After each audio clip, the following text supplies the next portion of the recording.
Book 1. Children born of fairy stock never need for shirt or frock, never want for food or fire, always get their heart's desire. Jingle pockets full of gold, merry when they're 7 years old.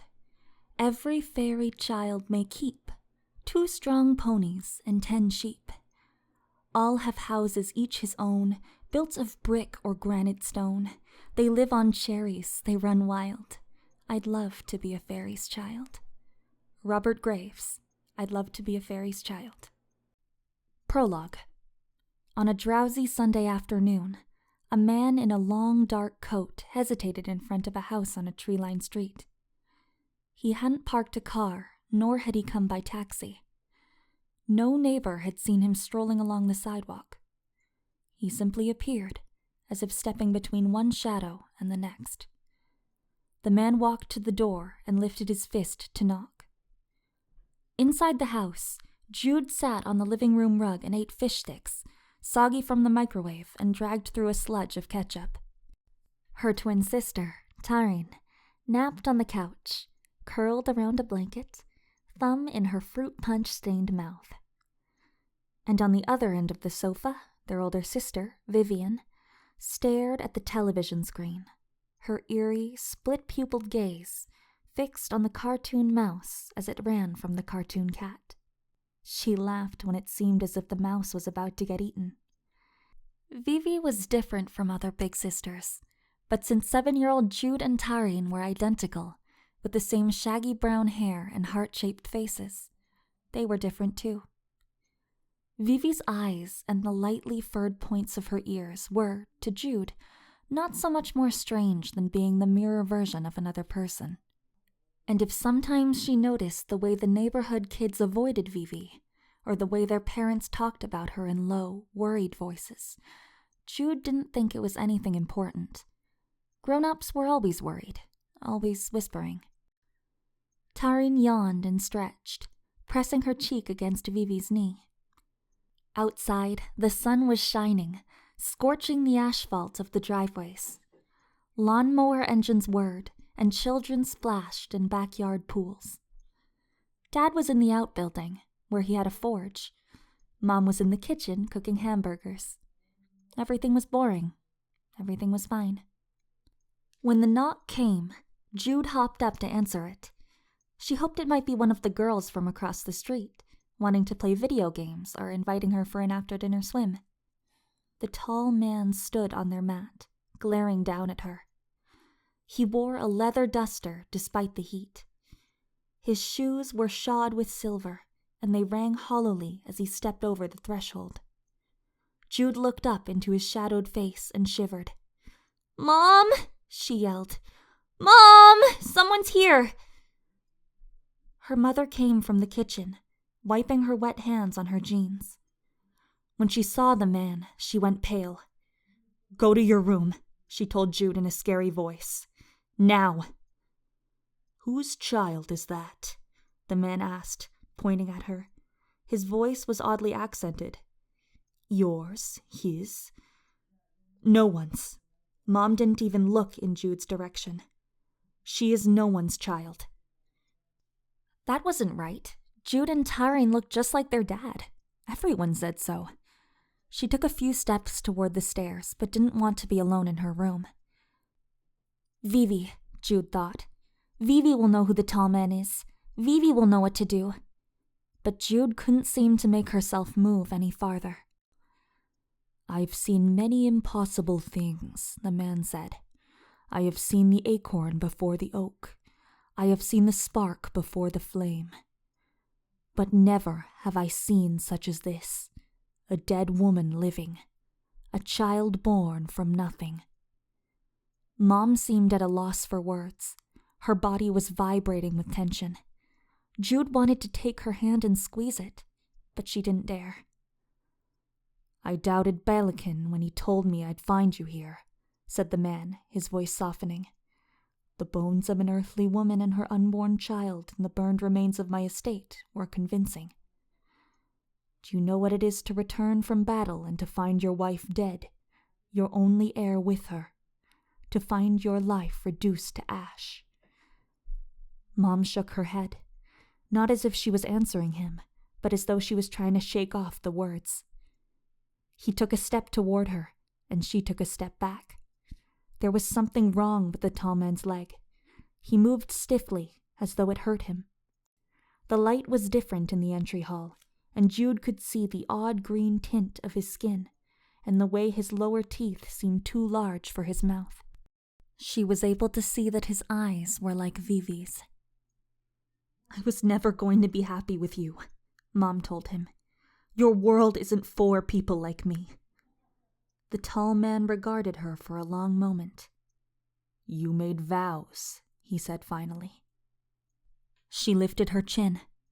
"And then I renounced them." His gaze went to Jude, and his expression hardened. "What is a promise from a mortal wife worth? I suppose I have my answer." Mom turned. At her mother's look, Jude dashed into the living room. Taryn was still sleeping. The television was still on. Vivian looked up with half-lidded cat eyes. "Who's at the door?" she asked. "I heard arguing." "A scary man," Jude told her, out of breath even though she'd barely run at all. Her heart was pounding. "We're supposed to go upstairs." She didn't care that Mom had told only her to go upstairs. She wasn't going by herself. With a sigh, Vivi unfolded from the couch and shook Taryn awake. Drowsily, Jude's twin followed them into the hallway. As they started toward the carpet-covered steps, Jude saw her father come in from the back garden. He held an axe in his hand, forged to be a near replica of one he'd studied in a museum in Iceland. It wasn't weird to see Dad with an axe. He and his friends were into old weapons, and he would spend lots of time talking about material culture and sketching ideas for fantastical blades. What was odd was the way he held the weapon, as if he was going to... Her father swung the axe toward the tall man. He had never raised a hand to discipline Jude or her sisters, even when they got into big trouble. He wouldn't hurt anyone. He just wouldn't. And yet... The axe went past the tall man, biting into the wood trim of the door. Taryn made an odd, high, keening noise and slapped her palms over her mouth. The tall man drew a curved blade from beneath his leather coat. A sword, like from a storybook.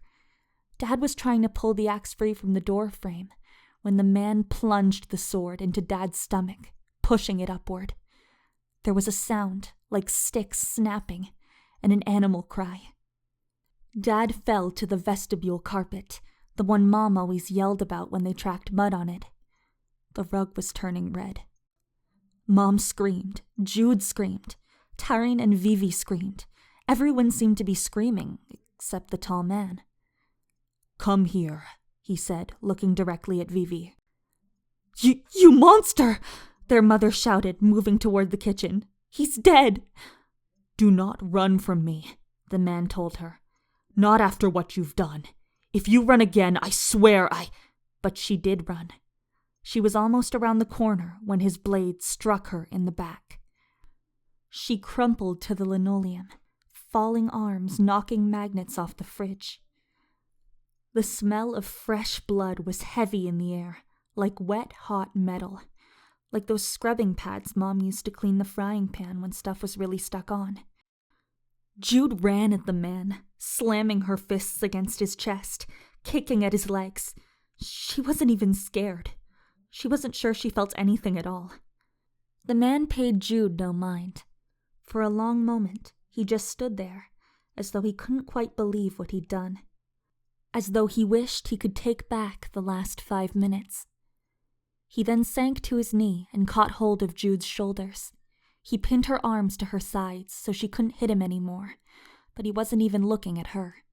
His gaze was on Vivian. "You were stolen from me," he told her. "I have come to take you to your true home, in Elfhame behind the hill. There you will be rich beyond measure. There you will be with your own kind." "No," Vivi told him in her somber little voice. I'm never going anywhere with you." "I'm your father," he told her, his voice harsh, rising like the crack of a lash. "You are my heir and my blood, and you will obey me in this as in all things." She didn't move, but her jaw set. "You're not her father," Jude shouted at the man. Even though he and Vivi had the same eyes, she wouldn't let herself believe it. His grip tightened on her shoulders, and she made a little squeezed, squeaking sound, but she stared up defiantly. She'd won plenty of staring contests. He looked away first, turning to watch Taryn on her knees, shaking Mom while she sobbed, as though she was trying to wake her up. Mom didn't move. Mom and Dad were dead. They were never going to move again. "I hate you," Vivi proclaimed to the tall man with a viciousness that Jude was glad of. "I will always hate you. I vow it." The man's stony expression didn't change. "Nonetheless, you will come with me. Ready, these little humans. Pack light. We ride before dark." Vivian's chin came up. "Leave them alone. If you have to, take me, but not them." He stared at Vivi, and then he snorted. "You'd protect your sisters from me, would you? Tell me, then, where would you have them go?" Vivi didn't answer. They had no grandparents, no living family at all. At least, none they knew. He looked at Jude again, released her shoulders, and rose to his feet. "They are the progeny of my wife, and thus my responsibility. I may be cruel, a monster, and a murderer, but I do not shrink my responsibilities, nor should you shrink yours as the eldest." Years later, when Jude told herself the story of what happened, she couldn't recall the part where they packed. Shock seemed to have erased that hour entirely. Somehow Vivi must have found bags, must have put in their favorite picture books and their most beloved toys, along with photographs and pajamas and coats and shirts. Or maybe Jude had packed for herself. She was never sure. She couldn't imagine how they'd done it, with their parents' bodies cooling downstairs. She couldn't imagine how it had felt, and as the years went by, she couldn't make herself feel it again. The horror of the murders dulled with time. Her memories of the day blurred. A black horse was nibbling the grass of the lawn when they went outside. Its eyes were big and soft. Jude wanted to throw her arms around its neck and press her wet face into its silky mane. Before she could, the tall man swung her and then Taryn across the saddle, handling them like baggage rather than children. He put Vivi up behind him. "Hold on," he said. Jude and her sisters wept the whole way to Fairyland.